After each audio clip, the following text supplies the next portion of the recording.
Hey everybody, this is Max Prime. Subscribe to my channel, like this video. Today I'm going to review Batman the Red Death. Writer Josh Williamson, artwork by Carmine. This is amazing first tie-in to DCmetal. Story just takes off immediately as soon as, like I said, if you haven't read, like, first of all, DCmetal is this huge event by Scott Snyder and artwork by Greg Capullo, and it basically talks about how Barbatos is this demon that wanted to get into our world and use the vessel of Bruce Wayne's body in order to enter into our main universe. Bringing with him are these evil Dark Knights. That's right, the evil versions of Batman. And particularly the very first tie-in is this Batman the Red Death. And this issue starts flying off. This issue has Batman from Earth -52 in the Dark Multiverse.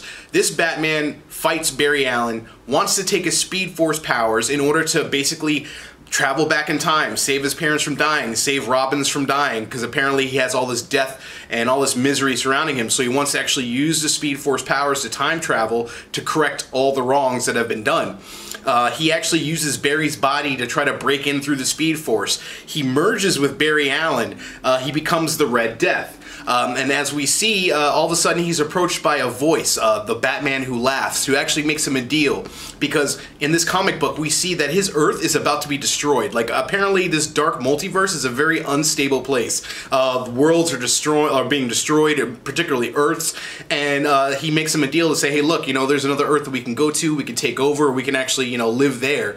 And so the Red Death agrees. Meanwhile, on our prime Earth, or Earth Zero, in the regular, you could say, multiverse, Central City all of a sudden gets the Red Death. Red Death appears in the middle of Central City.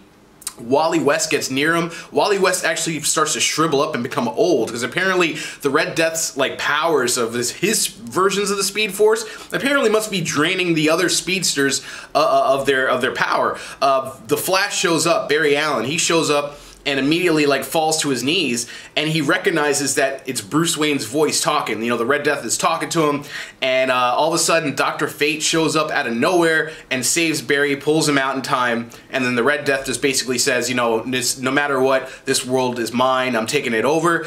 And then the Batman who laughs is like narrating this whole entire comic book saying that worlds die, and him laughing his head off. What were your thoughts? My thoughts on this book?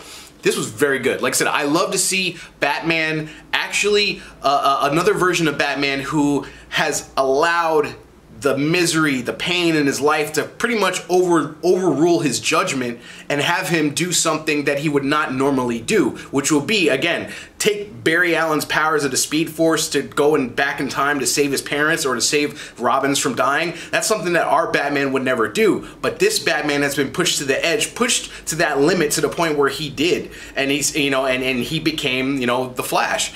Again, I thought this book was amazing. Again, the artwork in this is fantastic, and I think this is a very excellent tie-in. And because normally, as a comic book fan, I'm not really too keen on reading like tie-in issues, but this one is fantastic. What were your thoughts? Leave your comments on this video. Tell me what you thought of Red Death, and again, which tie-ins are you going to pick up next? Because I'm thinking the next one I want to read is like the Dawnbreaker, you know, the Green Lantern one, as well as the Devastator, the Doomsday Batman. I mean, like, that is a crazy combination. Like this video, comment on it, share it, let me know what you think. I'm Max Prime, and I'm out.